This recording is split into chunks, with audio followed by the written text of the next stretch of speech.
13चे पाचवे मूळ आपण घनमूळ वर्गमूळ असे शिकले. ठीक आहे. वर्गमूळ कसं असते हे असं असते. घनमूळ कसं असते असंच असते, फक्त इथं काय राहतात 3 राहतात. ठीक आहे. आता समजा इथं वर्गमूळात 5 आहे, याला कसं लिहिलं जातं दुसऱ्या पद्धतीनं 5 ला काय लिहिलं जातं वर 1/2. घनमूळला कसं लिहिलं जातं समजा इथं 7 आहे, या घनमूळापासून 7 च्या वर किती लिहिशाल 1/2 काय 3. आता इथं काय म्हणले किती म्हणले 13 चे किती मूळ म्हणले हे दोन मूळ आहेत. 13 चा 5वा मूळ 13 चा 5वा मूळ किती लिहिशाल 13 च्या डोक्यावर किती लिहिशाल 1 किती लिहिशाल 1/5.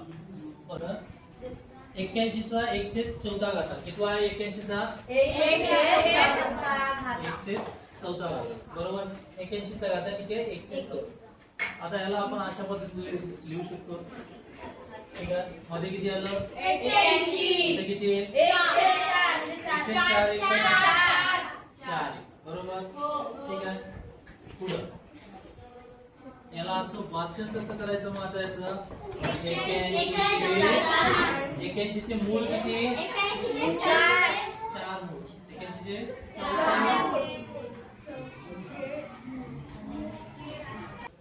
1/90. Very good. तू आता याला बनवून दाखवतो कसं बनवून याला.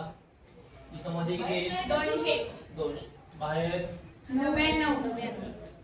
ठीक आहे. त्याचं वाचन कसं करू 200 चे 99 मूळ